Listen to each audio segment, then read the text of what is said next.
ಇವತ್ತು ಯುಗಾದಿ, ಬೇವು ಬೆಲ್ಲ, ಇವು ಆ ವರ್ಷದ ಆರಂಭ. ಒಳ್ಳೆ ಮಾತಾಡೋಣ. ಭಾರತೀಯ ಜನತಾ ಪಾರ್ಟಿ ಅಂತ ರಾಜಕೀಯ ಪಕ್ಷದ ಉದ್ದೇಶವೇ ದೇಶಕ್ಕೆ ಬಲ ಕೊಡಬೇಕು, ಸನಾತನ ಧರ್ಮ ಅದರ ಸಂರಕ್ಷಣೆ ಆಗಬೇಕು, ಅಸ್ಪೃಶ್ಯತೆ ಮುಕ್ತವಾಗಿರ್ತಕ್ಕಂಥ ಭಾರತ ನಿರ್ಮಾಣ ಆಗಬೇಕು, ವಿಶ್ವಗುರು ಭಾರತ ಆಗಬೇಕು. ವಿಶ್ವಗುರು ಭಾರತ ಆಗೋದಕ್ಕೆ ಮುಂಚೆ ಆತ್ಮನಿರ್ಭರ ಕುಟುಂಬ ಮತ್ತು ಸಮಾಜ. ಆತ್ಮನಿರ್ಭರ ಅಂದರೆ ಸ್ವಾವಲಂಬಿ, ಸ್ವಾಭಿಮಾನಿ ಕುಟುಂಬ, ಆ ಮೂಲಕ ಸಮಾಜ, ಆ ಮೂಲಕ ವಿಶ್ವಗುರು ಭಾರತ ನಿರ್ಮಾಣ ಆಗಬೇಕು ಅನ್ನೋದು ನಮ್ಮ ಕನಸು.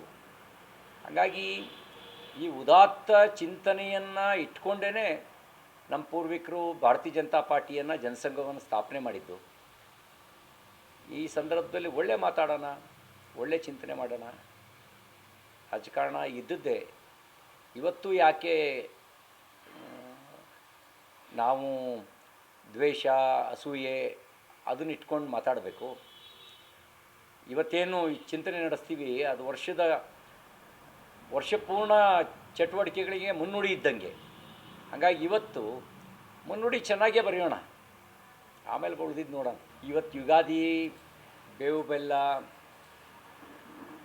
ಇವು ಆ ವರ್ಷದ ಆರಂಭ. ಒಳ್ಳೆ ಮಾತಾಡೋಣ. ಭಾರತೀಯ ಜನತಾ ಪಾರ್ಟಿ ಅಂತ ರಾಜಕೀಯ ಪಕ್ಷದ ಉದ್ದೇಶವೇ ದೇಶಕ್ಕೆ ಬಲ ಕೊಡಬೇಕು, ಸನಾತನ ಧರ್ಮ ಅದರ ಸಂರಕ್ಷಣೆ ಆಗಬೇಕು, ಅಸ್ಪೃಶ್ಯತೆ ಮುಕ್ತವಾಗಿರ್ತಕ್ಕಂಥ ಭಾರತ ನಿರ್ಮಾಣ ಆಗಬೇಕು, ವಿಶ್ವಗುರು ಭಾರತ ಆಗಬೇಕು. ವಿಶ್ವಗುರು ಭಾರತ ಆಗೋದಕ್ಕೆ ಮುಂಚೆ ಆತ್ಮನಿರ್ಭರ ಕುಟುಂಬ ಮತ್ತು ಸಮಾಜ. ಆತ್ಮನಿರ್ಭರ ಅಂದರೆ ಸ್ವಾವಲಂಬಿ, ಸ್ವಾಭಿಮಾನಿ ಕುಟುಂಬ, ಆ ಮೂಲಕ ಸಮಾಜ, ಆ ಮೂಲಕ ವಿಶ್ವಗುರು ಭಾರತ ನಿರ್ಮಾಣ ಆಗಬೇಕು ಅನ್ನೋದು ನಮ್ಮ ಕನಸು. ಹಾಗಾಗಿ ಈ ಉದಾತ್ತ ಚಿಂತನೆಯನ್ನು ಇಟ್ಕೊಂಡೇ ನಮ್ಮ ಪೂರ್ವಿಕರು ಭಾರತೀಯ ಜನತಾ ಪಾರ್ಟಿಯನ್ನು, ಜನಸಂಘವನ್ನು ಸ್ಥಾಪನೆ ಮಾಡಿದ್ದು. ಈ ಸಂದರ್ಭದಲ್ಲಿ ಒಳ್ಳೆ ಮಾತಾಡೋಣ, ಒಳ್ಳೆ ಚಿಂತನೆ ಮಾಡೋಣ. ರಾಜಕಾರಣ ಇದ್ದದ್ದೇ. ಇವತ್ತು ಯಾಕೆ ನಾವು ದ್ವೇಷ, ಅಸೂಯೆ ಅದನ್ನ ಇಟ್ಕೊಂಡು ಮಾತಾಡಬೇಕು? ಇವತ್ತೇನು ಚಿಂತನೆ ನಡೆಸ್ತೀವಿ ಅದು ವರ್ಷಪೂರ್ಣ ಚಟುವಟಿಕೆಗಳಿಗೆ ಮುನ್ನುಡಿ ಇದ್ದಂಗೆ. ಹಾಗಾಗಿ ಇವತ್ತು ಮುನ್ನುಡಿ ಚೆನ್ನಾಗೇ ಬರೆಯೋಣ, ಆಮೇಲೆ ಉಳಿದಿದ್ದು ನೋಡೋಣ. ಇವತ್ತು ಯುಗಾದಿ, ಬೇವು ಬೆಲ್ಲ, ಇವು ಆ ವರ್ಷದ ಆರಂಭ. ಒಳ್ಳೆ ಮಾತಾಡೋಣ. ಭಾರತೀಯ ಜನತಾ ಪಾರ್ಟಿ ಅಂತ ರಾಜಕೀಯ ಪಕ್ಷದ ಉದ್ದೇಶವೇ ದೇಶಕ್ಕೆ ಬಲ ಕೊಡಬೇಕು, ಸನಾತನ ಧರ್ಮ ಅದರ ಸಂರಕ್ಷಣೆ ಆಗಬೇಕು, ಅಸ್ಪೃಶ್ಯತೆ ಮುಕ್ತವಾಗಿರ್ತಕ್ಕಂಥ ಭಾರತ ನಿರ್ಮಾಣ ಆಗಬೇಕು, ವಿಶ್ವಗುರು ಭಾರತ ಆಗಬೇಕು. ವಿಶ್ವಗುರು ಭಾರತ ಆಗೋದಕ್ಕೆ ಮುಂಚೆ ಆತ್ಮನಿರ್ಭರ ಕುಟುಂಬ ಮತ್ತು ಸಮಾಜ. ಆತ್ಮನಿರ್ಭರ ಅಂದರೆ ಸ್ವಾವಲಂಬಿ, ಸ್ವಾಭಿಮಾನಿ ಕುಟುಂಬ, ಆ ಮೂಲಕ ಸಮಾಜ, ಆ ಮೂಲಕ ವಿಶ್ವಗುರು ಭಾರತ ನಿರ್ಮಾಣ ಆಗಬೇಕು ಅನ್ನೋದು ನಮ್ಮ ಕನಸು. ಹಾಗಾಗಿ ಈ ಉದಾತ್ತ ಚಿಂತನೆಯನ್ನು ಇಟ್ಕೊಂಡೇ ನಮ್ಮ ಪೂರ್ವಿಕರು ಭಾರತೀಯ ಜನತಾ ಪಾರ್ಟಿಯನ್ನು, ಜನಸಂಘವನ್ನು ಸ್ಥಾಪನೆ ಮಾಡಿದ್ದು. ಈ ಸಂದರ್ಭದಲ್ಲಿ ಒಳ್ಳೆ ಮಾತಾಡೋಣ, ಒಳ್ಳೆ ಚಿಂತನೆ ಮಾಡೋಣ. ರಾಜಕಾರಣ ಇದ್ದದ್ದೇ. ಇವತ್ತು ಯಾಕೆ ನಾವು ದ್ವೇಷ, ಅಸೂಯೆ ಅದನ್ನ ಇಟ್ಕೊಂಡು ಮಾತಾಡಬೇಕು? ಇವತ್ತೇನು ಚಿಂತನೆ ನಡೆಸ್ತೀವಿ ಅದು ವರ್ಷಪೂರ್ಣ ಚಟುವಟಿಕೆಗಳಿಗೆ ಮುನ್ನುಡಿ ಇದ್ದಂಗೆ.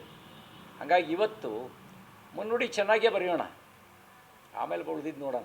ಇವತ್ತು ಯುಗಾದಿ, ಬೇವು ಬೆಲ್ಲ, ಇವು ಆ ವರ್ಷದ ಆರಂಭ. ಒಳ್ಳೆ ಮಾತಾಡೋಣ.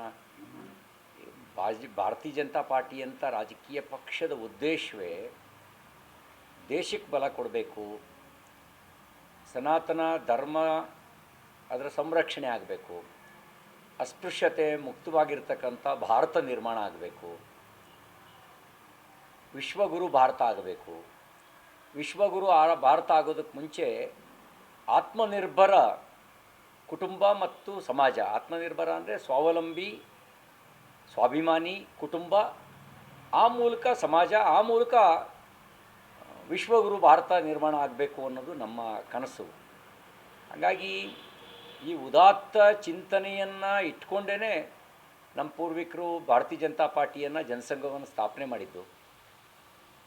ಈ ಸಂದರ್ಭದಲ್ಲಿ ಒಳ್ಳೆ ಮಾತಾಡೋಣ, ಒಳ್ಳೆ ಚಿಂತನೆ ಮಾಡೋಣ. ರಾಜಕಾರಣ ಇದ್ದದ್ದೇ. ಇವತ್ತು ಯಾಕೆ ನಾವು ದ್ವೇಷ, ಅಸೂಯೆ ಅದನ್ನ ಇಟ್ಕೊಂಡು ಮಾತಾಡಬೇಕು? ಇವತ್ತೇನು ಚಿಂತನೆ ನಡೆಸ್ತೀವಿ ಅದು ವರ್ಷಪೂರ್ಣ ಚಟುವಟಿಕೆಗಳಿಗೆ ಮುನ್ನುಡಿ ಇದ್ದಂಗೆ. ಹಾಗಾಗಿ ಇವತ್ತು ಮುನ್ನುಡಿ ಚೆನ್ನಾಗೇ ಬರೆಯೋಣ, ಆಮೇಲೆ ಉಳಿದಿದ್ದು ನೋಡೋಣ. ಇವತ್ತು ಯುಗಾದಿ, ಬೇವು ಬೆಲ್ಲ, ಇವು ಆ ವರ್ಷದ ಆರಂಭ. ಒಳ್ಳೆ ಮಾತಾಡೋಣ. ಭಾರತೀಯ ಜನತಾ ಪಾರ್ಟಿ ಅಂತ ರಾಜಕೀಯ ಪಕ್ಷದ ಉದ್ದೇಶವೇ ದೇಶಕ್ಕೆ ಬಲ ಕೊಡಬೇಕು, ಸನಾತನ ಧರ್ಮ ಅದರ ಸಂರಕ್ಷಣೆ ಆಗಬೇಕು, ಅಸ್ಪೃಶ್ಯತೆ ಮುಕ್ತವಾಗಿರ್ತಕ್ಕಂಥ ಭಾರತ ನಿರ್ಮಾಣ ಆಗಬೇಕು, ವಿಶ್ವಗುರು ಭಾರತ ಆಗಬೇಕು. ವಿಶ್ವಗುರು ಭಾರತ ಆಗೋದಕ್ಕೆ ಮುಂಚೆ ಆತ್ಮನಿರ್ಭರ ಕುಟುಂಬ ಮತ್ತು ಸಮಾಜ. ಆತ್ಮನಿರ್ಭರ ಅಂದರೆ ಸ್ವಾವಲಂಬಿ, ಸ್ವಾಭಿಮಾನಿ ಕುಟುಂಬ, ಆ ಮೂಲಕ ಸಮಾಜ, ಆ ಮೂಲಕ ವಿಶ್ವಗುರು ಭಾರತ ನಿರ್ಮಾಣ ಆಗಬೇಕು ಅನ್ನೋದು ನಮ್ಮ ಕನಸು. ಹಾಗಾಗಿ ಈ ಉದಾತ್ತ ಚಿಂತನೆಯನ್ನು ಇಟ್ಕೊಂಡೇ ನಮ್ಮ ಪೂರ್ವಿಕರು ಭಾರತೀಯ ಜನತಾ ಪಾರ್ಟಿಯನ್ನು, ಜನಸಂಘವನ್ನು ಸ್ಥಾಪನೆ ಮಾಡಿದ್ದು. ಈ ಸಂದರ್ಭದಲ್ಲಿ ಒಳ್ಳೆ ಮಾತಾಡೋಣ, ಒಳ್ಳೆ ಚಿಂತನೆ ಮಾಡೋಣ. ರಾಜಕಾರಣ ಇದ್ದದ್ದೇ. ಇವತ್ತು ಯಾಕೆ ನಾವು ದ್ವೇಷ, ಅಸೂಯೆ ಅದನ್ನ ಇಟ್ಕೊಂಡು ಮಾತಾಡಬೇಕು? ಇವತ್ತೇನು ಚಿಂತನೆ ನಡೆಸ್ತೀವಿ ಅದು ವರ್ಷಪೂರ್ಣ ಚಟುವಟಿಕೆಗಳಿಗೆ ಮುನ್ನುಡಿ ಇದ್ದಂಗೆ. ಹಾಗಾಗಿ ಇವತ್ತು ಮುನ್ನುಡಿ ಚೆನ್ನಾಗೇ ಬರೆಯೋಣ, ಆಮೇಲೆ ಉಳಿದಿದ್ದು ನೋಡೋಣ. ಇವತ್ತು ಯುಗಾದಿ, ಬೇವು ಬೆಲ್ಲ, ಇವು ಆ ವರ್ಷದ ಆರಂಭ. ಒಳ್ಳೆ ಮಾತಾಡೋಣ. ಭಾರತೀಯ ಜನತಾ ಪಾರ್ಟಿ ಅಂತ ರಾಜಕೀಯ ಪಕ್ಷದ ಉದ್ದೇಶವೇ ದೇಶಕ್ಕೆ ಬಲ ಕೊಡಬೇಕು, ಸನಾತನ ಧರ್ಮ ಅದರ ಸಂರಕ್ಷಣೆ ಆಗಬೇಕು, ಅಸ್ಪೃಶ್ಯತೆ ಮುಕ್ತವಾಗಿರ್ತಕ್ಕಂಥ ಭಾರತ ನಿರ್ಮಾಣ ಆಗಬೇಕು, ವಿಶ್ವಗುರು ಭಾರತ ಆಗಬೇಕು. ವಿಶ್ವಗುರು ಭಾರತ ಆಗೋದಕ್ಕೆ ಮುಂಚೆ ಆತ್ಮನಿರ್ಭರ ಕುಟುಂಬ ಮತ್ತು ಸಮಾಜ. ಆತ್ಮನಿರ್ಭರ ಅಂದರೆ ಸ್ವಾವಲಂಬಿ, ಸ್ವಾಭಿಮಾನಿ ಕುಟುಂಬ, ಆ ಮೂಲಕ ಸಮಾಜ, ಆ ಮೂಲಕ ವಿಶ್ವಗುರು ಭಾರತ ನಿರ್ಮಾಣ ಆಗಬೇಕು ಅನ್ನೋದು ನಮ್ಮ ಕನಸು. ಹಾಗಾಗಿ ಈ ಉದಾತ್ತ ಚಿಂತನೆಯನ್ನು ಇಟ್ಕೊಂಡೇ ನಮ್ಮ ಪೂರ್ವಿಕರು ಭಾರತೀಯ ಜನತಾ ಪಾರ್ಟಿಯನ್ನು, ಜನಸಂಘವನ್ನು ಸ್ಥಾಪನೆ ಮಾಡಿದ್ದು. ಈ ಸಂದರ್ಭದಲ್ಲಿ ಒಳ್ಳೆ ಮಾತಾಡೋಣ, ಒಳ್ಳೆ ಚಿಂತನೆ ಮಾಡೋಣ. ರಾಜಕಾರಣ ಇದ್ದದ್ದೇ. ಇವತ್ತು ಯಾಕೆ ನಾವು ದ್ವೇಷ, ಅಸೂಯೆ ಅದನ್ನ ಇಟ್ಕೊಂಡು ಮಾತಾಡಬೇಕು? ಇವತ್ತೇನು ಚಿಂತನೆ ನಡೆಸ್ತೀವಿ ಅದು ವರ್ಷಪೂರ್ಣ ಚಟುವಟಿಕೆಗಳಿಗೆ ಮುನ್ನುಡಿ ಇದ್ದಂಗೆ. ಹಾಗಾಗಿ ಇವತ್ತು ಮುನ್ನುಡಿ ಚೆನ್ನಾಗೇ ಬರೆಯೋಣ, ಆಮೇಲೆ ಉಳಿದಿದ್ದು ನೋಡೋಣ.